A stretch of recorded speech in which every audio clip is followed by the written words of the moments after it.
시청자 여러분 안녕하십니까? 11월 21일 목요일 KBC 뉴스와이드 시작합니다.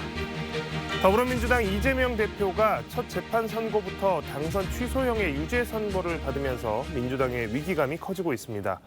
윤 대통령 부부 공천 개입 의혹의 핵심 인물인 명태균 씨가 구속됐지만 회유와 이권 개입, 공천 장사까지 각종 의혹들은 점점 더 커지고 있습니다. 어지러운 정치권의 이슈들 공진성 조선대 교수와 함께합니다.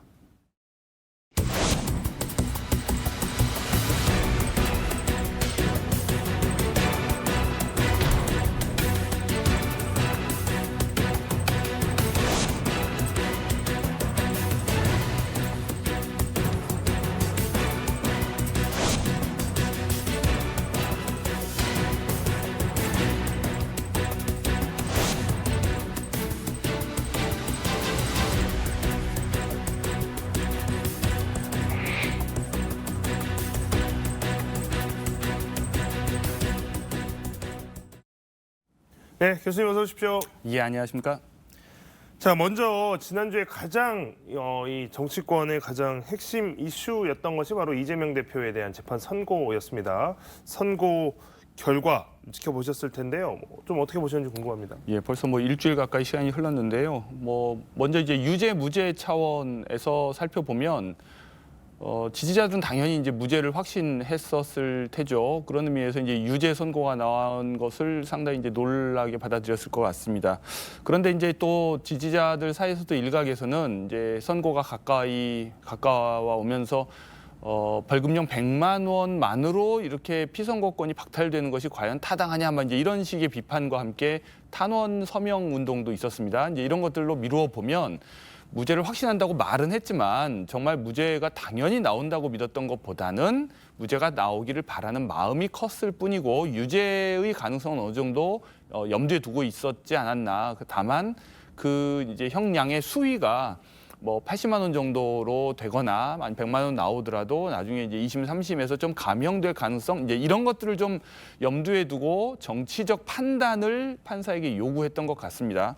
그런데 이제 형량 차원에서 1년 6개월의 징역형이 선고되고 집행유예 2년 이렇게 나오니까 이 정도의 수위면 이제 형량이 2, 3심에서 깎인다 하더라도 이건 피선거권 박탈은 피할 수 없는 것이 되니까 지금 충격이 이만저만 아닌 것 같고, 특히 이제 여권 쪽에서도 그런 정치적 해석을 했던 분들은 이제 많이 놀라고 있죠.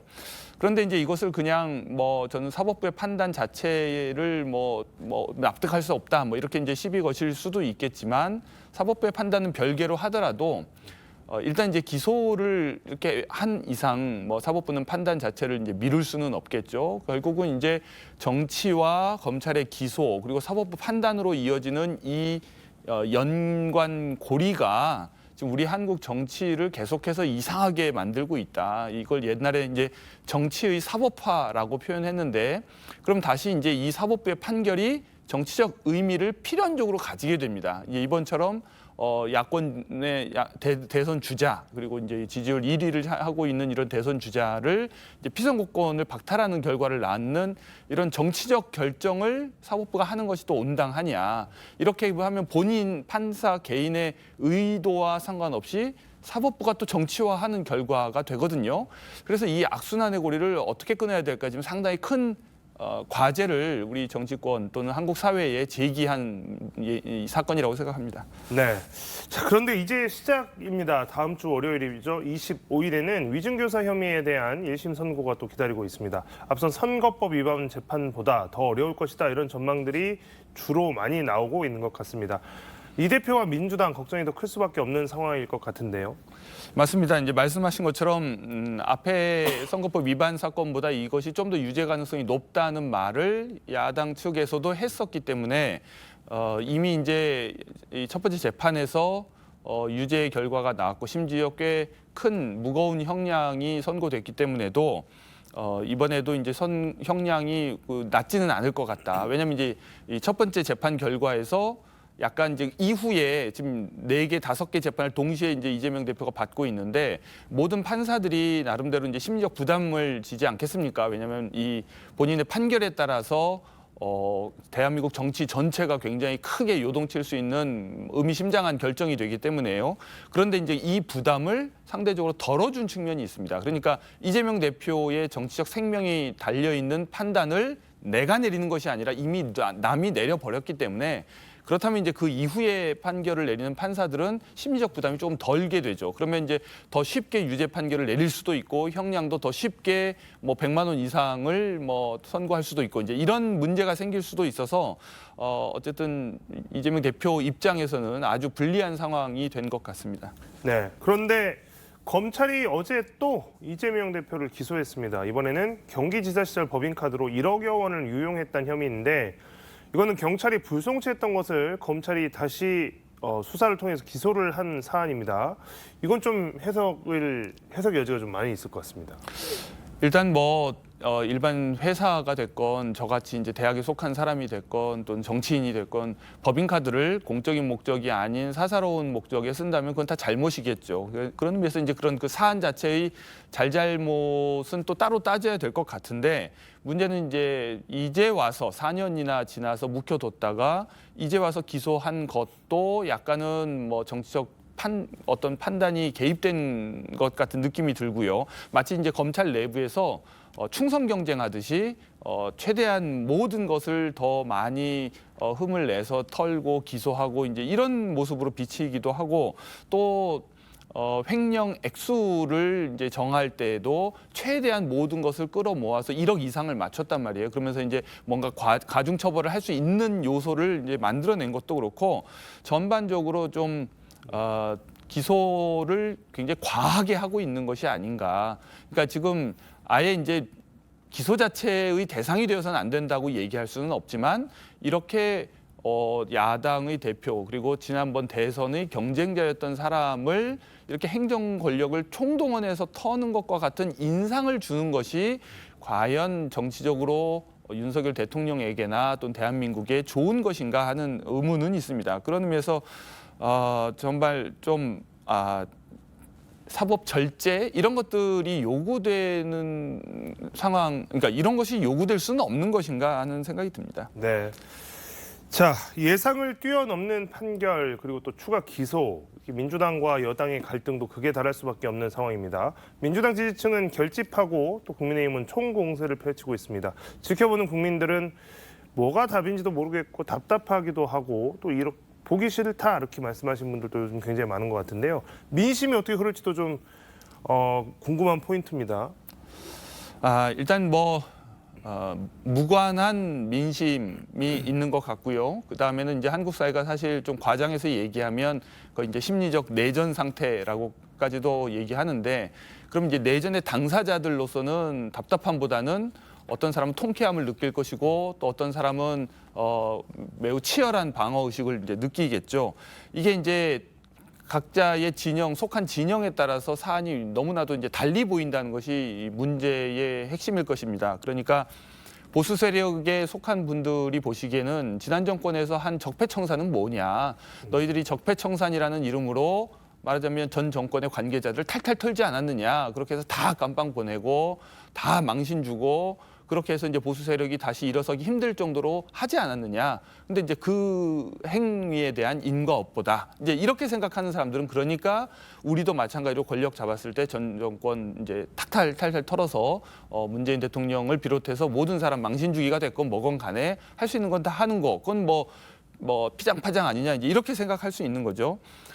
그러다 보니까 이제 이게 이제 한편으로는 검찰이 독자적인 의지를 가지고 행동하는 것처럼 보이기도 하고 어느 정권에서나 검찰이 무기가 되어서 상대 진영을 공격하는 무기로 사용되고 있는 것처럼 보이기도 합니다. 이제 결국 이것은 어느 한 내전의 당사자가 완전하게 승리를 거두거나 아니면 양 내전의 당사자가 이렇게 서로 계속해서 피 흘리고 살 수는 없으니까 뭔가 신사협정을 해서 좀 온건한 형태의 경쟁으로 싸움을 완화하는 데 합의하는 수밖에 없는데 이 힘의 균형이 언제 한쪽에 깨지거나 아니면 더 이상 이제 바뀔 방법이 없다고 파악을 해서 좀 다른 방식의 탈출구를 양자 모두 모색할 수 있을지 저로서는 좀 답답하면서도 의문이 듭니다. 네. 자, 이게 사법부 판단이 이제 나오면서 그 다음으로 이제 눈길이 가는 것이 그렇다면 민주당 안에서의 위기감이 커지고 있는데 포스트 이재명도 준비해야 되는 거 아니야? 이제 이런 이야기 당연히 나오고 있습니다. 이건 뭐 사법 리스크 이야기 나올 때마다 뭐 이미 1년 전부터 나왔던 이야기이기도 한데요. 뭐 김부겸 전 총리, 김경수 전 경남지사, 김동연 경기도지사 뭐 이런 분들 이름은 이미 언론에서 많이 나오고 있습니다. 자, 포스트 이재명에 대한 움직임이 근데 섣불리 나올 수 있을까 싶기도 한데요.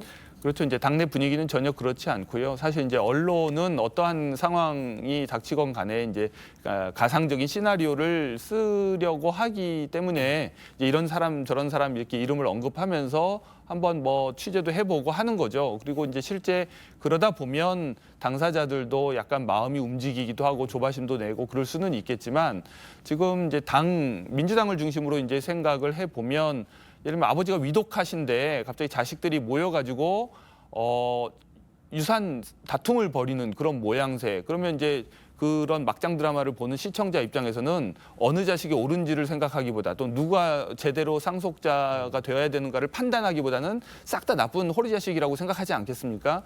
그런 의미에서는 지금 상황에서 오히려 이름이 거론되는 분들이 손해를 보는 측면도 있다는 생각이 듭니다. 그래서 나중에 이제 정말 필요한 때가 된다면 그때에 가서는 또 이 당원들과 지지자들도 판단을 하겠지만 지금 그 판단을 먼저 하는 사람이야말로 지금 뭔가 자기밖에 모르는 사람으로 비칠 수밖에 없기 때문에 언론도 이 얘기를 너무 많이 하시는 건 별로 그들에게 좋지도 않다는 생각이 들고 아마 거론될 수 있는 후보자들도 본인들도 더 몸조심하지 않을까 싶습니다. 네. 자, 제1야당의 대표 유죄 판결 후폭풍이 있지만 그 속에서도 이 대통령 부부의 공천 개입 의혹과 또 불법 여론조사 의혹에 대해서는 여전히 많은 시민들이 궁금해하고 있습니다. 핵심 인물인 명태균 씨의 의혹도 점점 더 커져가고 있습니다. 명 씨는 이미 구속이 된 상태지만 이번에는 윤 대통령의 전화 육성 공개 직후에 친윤 계열로 분류가 되고 있는 윤한홍 의원의 회유 시도 정황이 터져 나왔습니다. 용산이 개입한 거 아니냐, 용산의 개입 의혹까지 나오고 있는데 이거 지금 계속 나오고 있습니다. 어떻게 보고 계십니까? 뭐 앞으로도 더 나올 것 같습니다. 그러니까 뭐 자료가 부족한 것은 아닌 것 같고 너무 많아서 그것을 다 확인하는 데 시간이 소요될 뿐이라고 하니까 앞으로도 이제 많은 여러 정황 증거들이나 뭐 음성들이나 이런 것들이 나올 것 같은데 특히 이제 윤 대통령의 워딩을 인용하고 있다는 측면에서는 분명히 이제 용산의 의뢰에 의해서 윤한홍 의원이 뭔가 이제 대통령에게 좀 더 유리한 녹취를 공개해 줄 수 없겠느냐라고 뭔가 좀 회유 내지는 뭐 요청을 하려고 했던 것 같습니다. 그러나 이제 명태균 씨는 당연히 이제 그렇게 뭔가 안달을 애초에 이제 그 뭐랄까요? 그런 것들을 이제 공개한 배경에 자신의 구속을 어떻게든 막아보려고 했던 의도가 있기 때문에도 그럼 뭘 해줄 거냐고 이제 요구할 수밖에 없는 것이고 결국 이제 그것이 뭐 결렬된 결과인 것 같은데요. 앞으로 이런 식으로 이미 이제 명태균 씨는 구속된 이상 본인으로서는 뭐 더 이상 굳이 뭐 남의 편의를 봐줘야 될 이유가 없고 자기가 얻을 것이 남아있는 사람들을 제외하고는 이런저런 뭐 폭로성 얘기들을 계속 내놓지 않을까 싶습니다. 네. 자, 이거 검찰이 명 씨를 구속하면서 지금 정치자금법 위반 혐의로 수사를 하고 있는데 이제 이게 뭐 확대되지는 않고 있습니다. 이게 뭐 내용도 방대해서 그럴 수도 있지만 또 검찰이 한편으로는 혐의를 자체를 지금 의혹을 받고 있는 정치자금법 위반 혐의로 제한하고 있는 거 아니냐라는 말들도 나오고 있는 상황인데요. 어쨌든 명태균 게이트의 여파는 계속 확대되고 있습니다.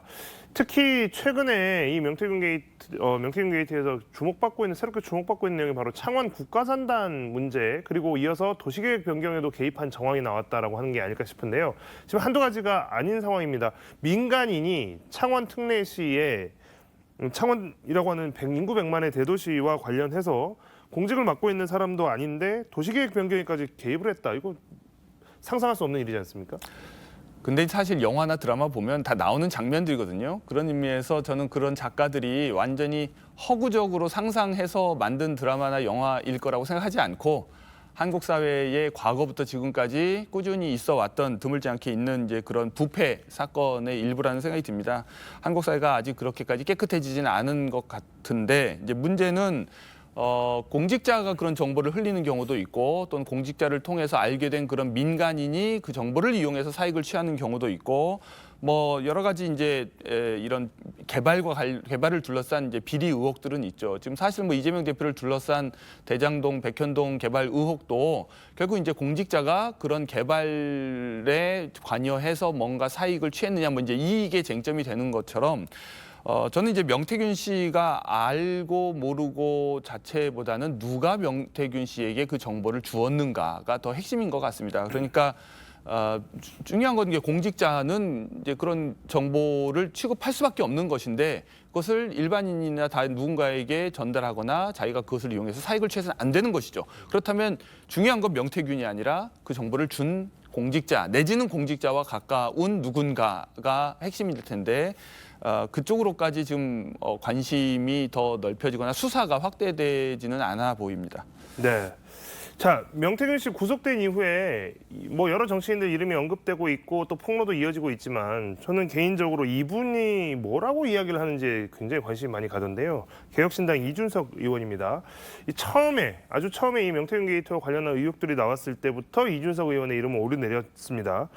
이 의원이 그런데 이제 이것과 관련해서 이 의원도 이 명태균과의 깊은 거래를 했다, 이제 이런 의혹과 정황까지 계속 나오고 있는 상황에서 이준석 의원도 여기에 대해서 이제 대처를 하고 있는데 내용을 이야기하는 것들이 좀 애매합니다. 폭로인 듯 아닌 듯 오락가락하면서 이야기를 좀 하고 있고, 지방선거 당시에 또 문제가 된다 그러면 본인이 그 당시에 당대표였기 때문에 본인도 그 책임에서 피해 나갈 수 없는 상황이기도 하고, 좀 여러 가지 의미가 있는데 이 문제를 이 대표가 이 의원이 어떻게 헤쳐나갈지도 좀 궁금한 상황인데요.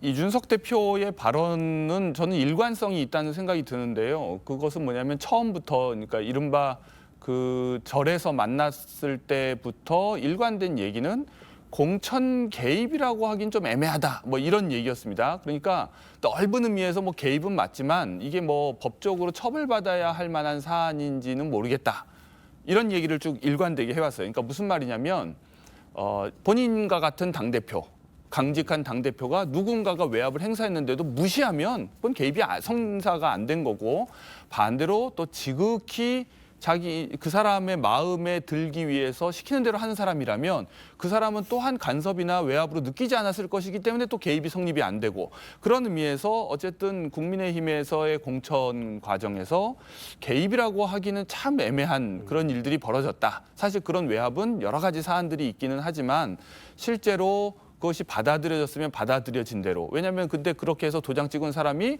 난 뭐 남의 외압에 의해서 이렇게 결정한 것이 아니라 그냥 내 생각이 그렇다, 뭐 이런 식으로 얘기하면 또 전혀 이 위법적인 문제가 되지 않을 거기 때문에, 그러니까 그런 의미에서 이제 본인은 적어도 대통령이 뭐라고 잔소리를 하건 간섭을 하건 신경 쓰지 않고 내 할 일을 했다. 결국 이제 자기 방어 논리가 좀 더 우선하는 것이 아닌가, 이런 생각이 듭니다. 네. 자, 윤석열 대통령 오늘 에이펙과 G20 일정을 마치고 귀국했습니다. 여러 가지 뭐 국내에선 정치적으로 시끄러운 일들이 계속되고 있었지만 또 이게 외교 순방하면서 또 여러 가지 국면 전환, 또 새로운 또 대통령으로서의 업무로서 또 이렇게 많은 일들을 해나가고 있다는 것을 보여주고 있는데요. 바닥을 친 지지율이 좀 상승했다라고 하는 일부 조사가 좀 나왔습니다. 그렇지만 전국의 대학가에서는 시국 선언이 이어지고 있고 54개 대학 교수, 연구자 2,800여 명이 공개적으로 집단 시국 선언에 나섰습니다. 이 시국 선언이라고 하는 것이 굉장히 오랜만에 들어보는 말인데, 제가 이전에 그 시국 선언이 언제 들었나 생각을 해보니까 박근혜 전 대통령 탄핵 그 시점에서 시국 선언이라는 표현이 굉장히 많이 들렸고, 그리고 이제 다시 시국 선언이라는 표현이 최근 한 열흘 사이에 굉장히 많이 나오고 있는 것 같습니다. 교수님께서도 대학에 계시다 보니까 그런 좀 분위기, 느낌들 좀 이런 것들 어떻게 느끼시는지 궁금한데요. 맞습니다. 이제 이 한국 사회의 정치적 위기 때마다 대학에서 이런 시국 선언들이 나왔었죠. 그러니까 과거에는 특히 이제 학생들이 더 중심이 되었다면 이제 학생들의 주도성은 조금 떨어지는 반면에 이제 대학 구성원 중에 이제 교수 연구자들이 이제 좀 더 중심적으로 발언들을 하고 있는 것 같습니다. 근데 일단은 어떤 공적인 역할을 감당하고 있는 지식인으로서 어떤 뭔가 이 현재 상황이 답답하게 느껴지기 때문에 발언하시는 측면도 분명히 있는 것 같고요. 근데 여기에 더해서 특히나 많은 대학의 구성원들이 조금 뭔가 지금 분노를 표출하는 이유 중에 이제 좀 더 세밀하게 지켜보면 지난 2년 반 윤석열 정권 내내 R&D 관련된 예산이 설령 나중에 복구가 됐다고 하더라도 초기에 굉장히 많이 삭감되는 사태가 있었고, 그리고 연구자들을 뭔가 부당하게 횡령하는 사람들이나 낭비하는 사람들이라거나 뭔가 이런 식의 의심의 눈초리로 이제 대한 측면도 있었고요. 그리고 이제 의대 정원, 증원, 일방적인 증원으로 사실상 의료계와 의대 교수들과 완전히 이제 대립하는 상황이 오랫동안 지금 지속되고 있고, 동시에 대학에 대해서 상당히 이제 약간 뭐랄까 구조조정을 이제 교육부 입장에서는 이제 선의로 이제 한다고 하겠지만 대학 내에 이제 인문사회 계열이나 이런 쪽에서는 많은 또 피해를 보고 있고, 이런 이제 부문 이익을 담지하고 있는 사람으로 보더라도 지금 현 정권이 좋게만 보일 수는 없을 거라는 생각이 듭니다. 그런 의미에서 이제 복합적으로 지금 대학가가 여러모로 지금 심기가 불편한 상황이고, 그런 의미에서 이제 시국 선언에 대대적으로 지금 참여하고 있는 양상인 것 같습니다. 네. 자, 대통령의 국정 지지율과 관련해서 이제 이번 주 특히 관심이 많이 모아집니다. 왜냐하면 이재명 대표의 지금 선거 그 반영이 됐을지 이런 부분도 좀 궁금하고, 또 대통령의 해외 순방도 있었고, 이제 이렇게 하다 보니까 최근 일부 여론조사에서는 큰 폭으로 상승을 했다. 오늘 이제 그런 게 좀 나오기도 했고, 또 내일은 지난주에 17%까지 떨어졌던 갤럽 조사 결과가 또 나오기도 하는데요. 자, 이런 여론조사의 추이를 어떻게 좀 해석을 해야 되는지도 좀 궁금하고, 그리고 이게 앞으로 어떤 식으로 좀 흘러갈지도 좀 궁금한데, 거기에 대한 분석이나 예상을 해보신다면 어떻게 하시겠습니까? 당분간은 대통령의 지지율이 더 떨어지지도 않을 것이고, 그리고 일시적으로 지금 이재명 대표 1심 판결 결과를 민주당 지지자들이 이제 해석하는 데 좀 시간이 필요하다는 생각이 듭니다. 그렇기 때문에 이제 일시적으로 응답을 거부하거나 그러다 보면 어느 특정 이념 성향의 이 유권자들이 이제 과다 표집될 가능성도 있고, 그래서 지금 일시적으로 대통령 지지가 좀 반등한 것처럼 나타나기도 하는데, 일단 이재명 대표 1심 결과나 이제 25일에 또 나올 재판 결과를 이제 설령 양형량이 굉장히 높게 나오더라도 이제 그걸 수용할 수 있는 어떤 일정한 해석이 이루어지고 나면 그 다음엔 다시 그것을 분리해서 응답하고 평가하는 이제 그런 여론이 다시 이제 발표되지 않을까 이렇게 생각합니다. 네. 자, 오늘 정치권의 많은 이야기들 공진성 교수와 나눠봤습니다. 오늘 이야기는 여기서 마무리하겠습니다. 교수님 고맙습니다.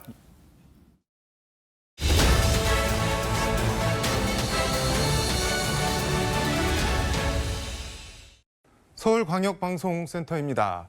이재명 더불어민주당 대표의 공직선거법 1심 당선 무효형 피선거권 박탈형 선고, 그리고 법인카드 경기도 예산 유용 업무상 배임 추가 기소, 그리고 25일 위증교사 1심 선고 등등등 이재명 대표 입장에선 말 그대로 첩첩산중입니다. 조심스럽지만 일각에선 이른바 플랜 B나 후계자론도 거론되고 있습니다. 여의도 초대석 5선 박지원 의원과 민주당 분위기와 정치권 현안 얘기 해보겠습니다. 의원님 어서 오십시오. 오랜만입니다. 네, 한 3, 4주 만에 뵙는 것 같습니다. 매주 월요일 날 한 네. 여의도 초대석 박지원 출연이 네. 오늘부터 목요일 네, 네. 6시 반으로 왔으니까 시청자 여러분 많이 시청해 주세요. 3주 만에 뵀는데 해남 절임 배추는 출고가 됐나요, 이제? 지금 한창 되고 있습니다. 그리고 네. 절임 배추가 얼마나 청결한지 네. 그 공장을 지난주에 가봤더니 깜짝 놀랄 정도로 청결하더라고요. 바닷물을 쓰는 게 아니고 네. 이 상수도 물에다가 최고의 소금을 해서 반자동화 해가지고 하는데 아주 배추, 절임 배추, 네. 거기에다 무, 네.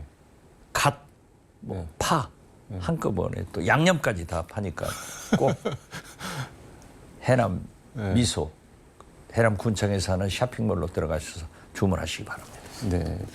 윤석열 대통령이 어제 브라질에서 열린 주요 20개국 정상회의 G20 회의장 입장하는데 통역관 뒤따라오는 거를 브라질 측 경호원이 제지를 하면서 약간 몸싸움 실랑이가 벌어졌는데, 대통령이 이게 뭔 일인가 하면서 이렇게 돌아보고 그런 장면들이 지금 전 세계에 생중계됐는데, 이거 이런 일이 왕왕 벌어지기도 하나요, 정상회담장에서? 글쎄 우선 네. 그 통역 의전실 직원일 건데 네. 대통령 앞으로 걸어간 것 자체가 잘못이에요. 그러니까 뿌리치고 앞으로 가더라고요. 네. 그렇기 때문에 G20 경호관들이 제지하는 것은 사실이거든요. 네. 그런데 왜 이렇게 대통령실이 크고 작은 네. 실수를 잘하는지 진짜 눈살 찌푸려져요. 네. 대통령이 음. 실수를 하니까 그 물이 아래로 흘러서 똑같은 일을 하고 있다. 지금 보십시오. 네. 아니 부산일보 기자가 기자회견할 때 네. 대통령이 사과하셨는데 뭘 사과했는지 알 수가 없습니다. 이걸 가지고 네. 국회에 나온 홍철호 정무수석 네. 기자가 건방지다. 음. 이런 얘기.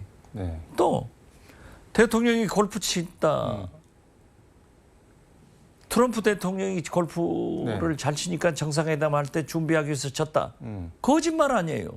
그 전부터 쳤어요. 네. 저도 그것을 알았지만은 대통령이 골프 치는 게 뭐가 나쁘냐. 근데 어차피 당선 확률이 반반이니까 그 전부터 준비했다 뭐 이렇게 볼 아니 수도. 그러니까 처음에는 음. 당선되니까 연습한다겠다가 아, 자꾸 거짓말을 하는 거예요. 네. 그래서 저는 그 대통령의 그 대통령실이다. 음. 닉슨 미국 대통령이 네. 워터게이트 사건 때 도청 네. 이것이 문제가 된 게 아니라 거짓말, 네. 은폐가 문제가 돼서 탄핵됐잖아요. 음. 그래서 제발 네. 윤석열 대통령은 좀 거짓말 하지 말고 네.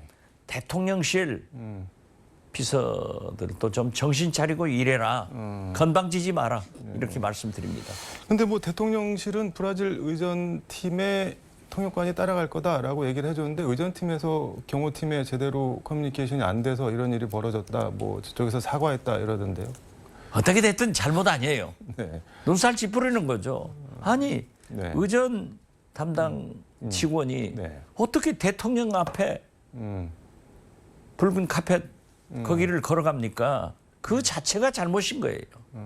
저도 대통령 비서실장 네. 사실상 5년을 했지 않습니까? 대통령 김대중 대통령 모시고 그러한 것은 기본 아니에요? 그런데 외교는 프로토콜 의전입니다. 그런데 거기에서 그런 실수를 하고 잘못했다고 하면 되는 거예요. 네. 근데 뭐 이게 어떻게 보면은 윤 대통령 실수나 잘못은 아닌데 댓글 보면은 뭐 창피하다, 뭐 나라 망신이다, 뭐 이렇게 좀 그런 글들이 많은데 이건 아, 당연하죠. 창피하고 나라 망신이고 그 책임은 대통령이 있는 거죠. 좀 기강을 세워야 된다 그런 말씀. 그렇죠. 박장범 KBS 사장 국회 인사청문회 보니까는 의원님이 그 노동 3권이 어떻게 되냐 이렇게 질문했는데 뭐 단결권, 단체 교섭권, 단체 행동권 이 얘기를 박장범 후보자가 못하고 우물대니까 의원님이 가르쳐주면서 이제 뭐 보도국장 같은 거 임명 동의제, 뭐 단체 협약 이런 거 질문을 하던데 단결 3권을 박장범 후보자는 그 어떻게 봐야 되나요 이거? 글쎄요. 박장범 KBS 사장 국회 청문회를 3일간 네.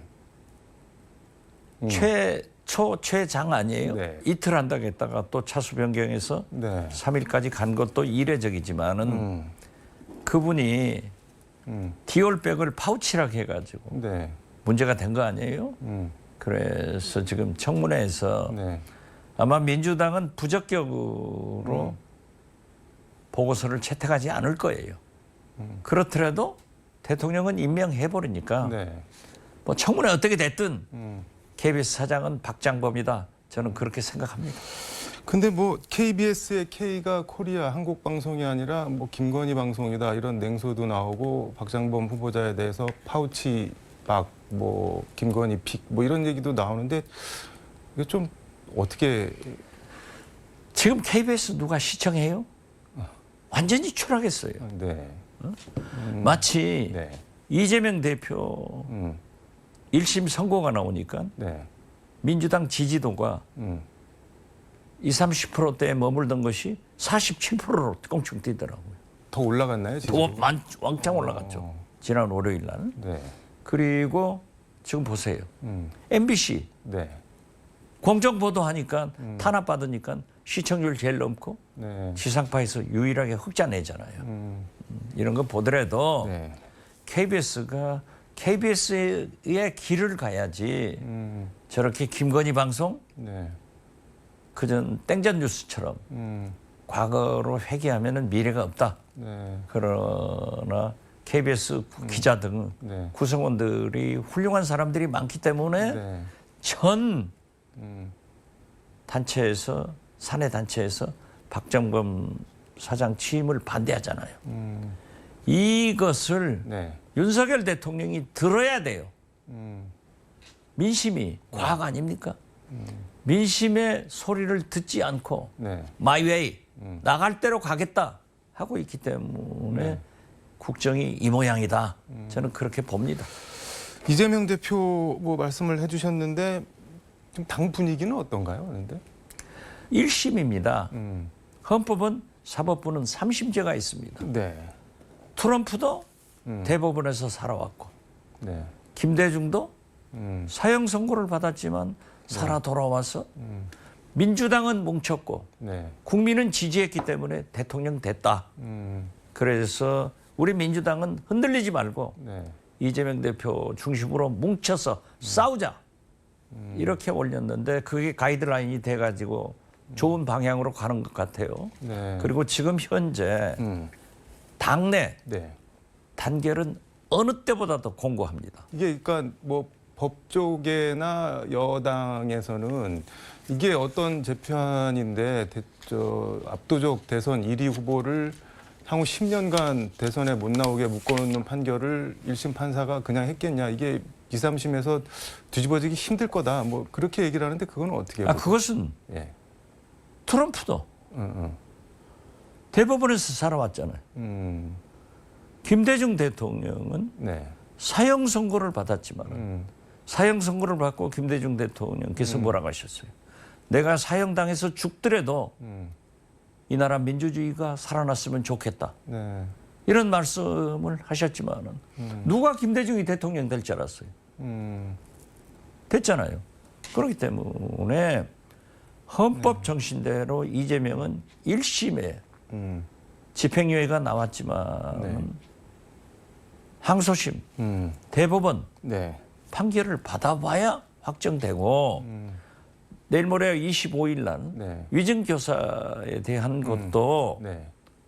그런 판결을 예상하고 있지만은 1심이에요. 네. 그러니까 저는 이재명 대표에게도 선거 전에 네. 한번 만나서 저녁 식사를 하면서 의논하자. 누가 트럼프가 네. 살아서 대통령 될 걸 알았고 누가 김대중이 네. 사형 선고를 받았지만은 대통령이 될 걸 알았겠냐. 우리한테 지금 이재명한테 많은 검찰공화국, 네. 윤석열, 김건희 대통령 내분이 그렇게 칼을 겨누고 있지만은 네. 민심이 우리 편이다. 이런 얘기를 했어요. 네. 그렇기 때문에 지금 네. 우리 국민들은 서민들은 네. 농어민들은 IMF 때보다도 네. 코로나 때보다도 더 나쁘다. 이런 얘기를 하고 있는데 네. 이러한 것을 이재명 대표는 중심을 잡고 판판생생 재판은 재판대로 하고 네. 민생을 우리가 살리자. 이런 얘기를 하고 있습니다. 뭐 쉽게 얘기하면은 김대중 대통령이 전두환 신군부 때 사형 선고를 받았는데 무기로 감형받아서 미국 가셔서 뭐 평생의 책사 박지원을 만났는데 지금 이재명 대표도 지금 1심 뭐 이렇게 결과가 나와도 새로운 길이 열릴 거다 뭐 그런 말씀. 당연하죠. 국민이 결정하는 거예요. 조국 혁신당이 어제 광화문에서 윤석열 대통령 탄핵 초안을 발표를 했는데 15가지 뭐 사유를 들었고 대통령 윤석열을 파면한다 뭐 플래카드 이런 거 들고 나왔는데 일단 이게 시기적으로 이재명 대표가 당선 무효형을 1심이지만 받았고 조국 대표도 1, 2심 다 지금 징역형을 받은 상황인데 여기서 윤석열 대통령 탄핵 얘기하면은 그 뭐 진정성이라든가 그런 게 힘을 받을 수 있을까요? 어떨까요? 저는 조국 혁신당이 잘 잡았다. 이렇게 봅니다. 네. 그러니까 모두 뭉쳐라. 그래서 저는 며칠 전부터 네. 우리가 모두 뭉쳐서 특검의 수위를 네. 윤석열 퇴진으로 상승시켜야 된다. 그래서 모두 뭉쳐서 함께하자. 마치 박근혜 촛불 때 처음에는 시민들이 태우기 시작했지만 네. 나중에 다 뭉쳐가지고 크게 해서 네. 울림으로 박근혜가 탄핵되지 않습니까? 그런 의미에서 다 뭉치자 네. 하는 것으로 저는 제안을 합니다. 윤석열 퇴진 뭐 5글자를 말씀해 주셨는데 수단이 뭐가 있나요? 그런데 그러니까 퇴진이라고 하는 것은 네. 하야도 있고 본인은 뭐 하야 안 하실 것 같고 개헌도 있고 예. 탄핵도 있고 이러한 것은 네. 민심과 함께 이끌어내자. 언제 뭐 박근혜 대통령은 탄핵된다고 했습니까? 안 하려고 바둥쳤지만은 민심이 타오르니까 탄핵당할 수밖에 없잖아요. 근데 말씀하신 개헌, 뭐 임기 단축 개헌, 탄핵 이거는 일단 국회 본회의를 통과해야 되는데 200개가 필요한데 지금 192개 야권이 8개가 국민의힘에서 넘어와야 되는데 지금 분위기 봐서는 넘어오기 좀 어려운 거 아닌가요? 지금 현재는 그렇다고 하지만은 민심이 요동을 치면은 국민의힘 국회의원들도 네. 듣거든요. 그러니까 들으니까 네. 동조할 수가 있어요.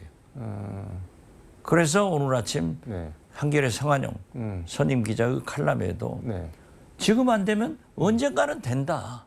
그 언젠가는이 이재명 대표 확정 판결보다 빠를 수가 있을까요? 된다고 하더라도 확정 판결은 그렇게 네. 빨리 나오지 않을 겁니다. 선거법 같은 경우는 뭐 6개월 선거법도 안에 633 이런 얘기를 하고 빨리 해라 음. 하는 거가 있지만은 이건 군시 규정인데 증인이 많기 때문에 재판 진행이 그렇게 빨리 안 돼요. 그래서 늦어지는 거예요. 그렇기 때문에 저는 네. 어떠한 경우에도 1심에서 네. 상상했지 못한 이런 결과가 나왔지만은 네. 저는 3심까지 가면은 반드시 민심이 있기 때문에 좋은 결과가 있을 거다. 그렇기 때문에 검찰 기소는 3심제가 아니지만은 사법부의 판단은 3심제 아니에요? 네. 기다려보자, 싸워보자 이런 건데 제일 아쉬운 것은 네.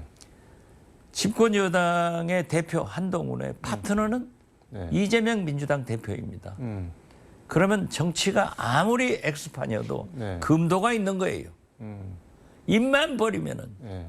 자기 살아나려고 지금 게시판 네. 공격을 받으니까 이재명 유죄 줘라, 네. 형량이 어쩐다, 생중계해라 네. 이런 얘기를 하는 것은 역시 정치 금도도 없고 자기 살려고 하지만은 제가 지금 볼 때는 윤석열 김건희 여사가 어떤 경우에도 네. 한동훈은 곧 버릴 것이다 이렇게 저는 생각합니다. 일단 두 가지만 더 여쭤보도록 하겠습니다. 어떤 경우에도 이재명 대표가 다음 대선에 못 나오는 일은 없을 것이다라고 자신을 저는 현재 그렇게 봅니다. 한동훈 대표 게시판 이거는 뭐 몇 가지 글을 보니까는 뭐 개목줄 채워서 뭐 가둬놔야 된다 뭐 아주 원색적이던데 이걸 근데 실제 가족들이 했을까요? 가족 중 누군가? 지금 현재 네. 그 부인 가족들이 동원해서 했다 이런 얘기를 하는데 네. 장해찬 전 국민의힘 최고위원이 네. 세게 하잖아요. 네. 지금 뭐 어제는 김기현 전 대표 친윤들이 다 들고 일어섰던데요. 네. 그러면은 한동훈 대표는 오늘까지 그 문제에 대해서 네. 8일째 입을 닫고 있어요. 자기 문제만 나오면 고소하고 난리를 치는 분인데 그런 장해찬 전 최고위원 얘기하잖아요. 네. 사실을 밝히든지 안 그러면 나를 고소해라 하는데 경찰에서 조사한다. 네. 이런 얘기를 하지만은 당무감찰을 하면 금방 10분 내로 나올 건데 네. 안 하고 있는 걸 보면은 문제가 있다. 그렇기 때문에 윤석열, 김건희 이 대통령 내부는 한동훈을 이재명보다 더 미워하기 때문에 반드시 네. 대표를 버리게 될 것이다. 저는 그렇게 봅니다. 근데 장해찬 최고위원은 어제 여기 여의도 초대석 나와서 저희가 좀 조목조목 얘기를 들어봤는데 저는 약간 뭐랄까 쎄한 뭐 쎄하다는 표현이 그렇지만 그런 느낌이 드는 게 그 손자병법에 보면은 뭐 병자 궤도야 해서 병법은 속이는 것이다 뭐 이런 얘기가 있는데 가령 한동훈 대표가 가족들한테 다 확인을 해서 우리 뭐 그런 우리가 그런 거 할 사람이냐 한 적 없다라는 말을 듣고도 이렇게 묵히고 있다가 경찰 수사 결과가 나오면은 콧바라 우리 아니지 않냐라고 하면서 친윤 반한 뭐 일망타진 뭐 이런 혹시 그림을 그리고 있지는 않을까요? 글쎄요, 그건 잘 너무 모르겠어요. 소설인가? 차라리 그렇게 됐으면 좋겠어요. 그렇지만은 친한 조경태 의원이나 일부 친한 의원들이 가족도 국민 아니냐 할 수 있지 않느냐 대통령 김건희 여사 비판할 수 있지 않느냐 이런 얘기도 있기 때문에 한동훈 대표가 사실을 밝히고 경찰 조사 당무 감찰을 하면 될 문제인데 왜 저렇게 침묵하고 있느냐 하루도 못 참는 분인데 그래서 그걸 의심하는 거예요. 아무튼 한동훈 대표는 윤석열 대통령 김건희 여사한테 버림을 받을 거라고 그렇게 계속 말씀을 하시는데 제가 볼 때는 윤석열, 김건희 이 두 분과 한동훈은 절대 가지 못한다. 그리고 아직 권력을 가지고 있는 윤석열, 김건희 대통령 내부는 한동훈을 정리한다. 그렇게 보고요. 어떠한 경우에도 김건희 특검은 이루어지고 윤석열, 김건희 여사는 설사 한동훈이 대통령 되더라도 감옥 간다. 그리고 만약 이재명이 대통령 된다고 하면은 어떤 길이 있지 않을까 이런 생각도 하지만은 국민이 용서하지 않기 때문에 두 분의 길은 빤하다 이런 말씀을 드립니다. 이재명 대통령이 되면은 어떤 길이 있다는 거는 한동훈 대표가 대통령 되는 것보다는 이재명 대표가 대통령 되는 게 윤석열 대통령 부부한테 더 나을 수도 있다는 건가요? 보십시오. 김대중 대통령이 자기를 사형하려고 했던 전두환, 노태우를 사면해 줬잖아요. 백담사에서 갇혀 있는 노태우를 전두환을 연희동으로 내려오게 했잖아요. 그렇기 때문에 우리 민주당은 정치 보복을 하지 않는 차원에서 저는 그러한 길도 생각할지 않을까 이런 생각을 갖습니다. 이건 제 개인 생각입니다. 알겠습니다. 시간이 다 돼서 오늘 말씀 여기까지 듣도록 하겠습니다. 고맙습니다. 네, 감사합니다. 지금까지 서울광역방송센터에서 박지원 민주당 의원과 함께 전해드렸습니다.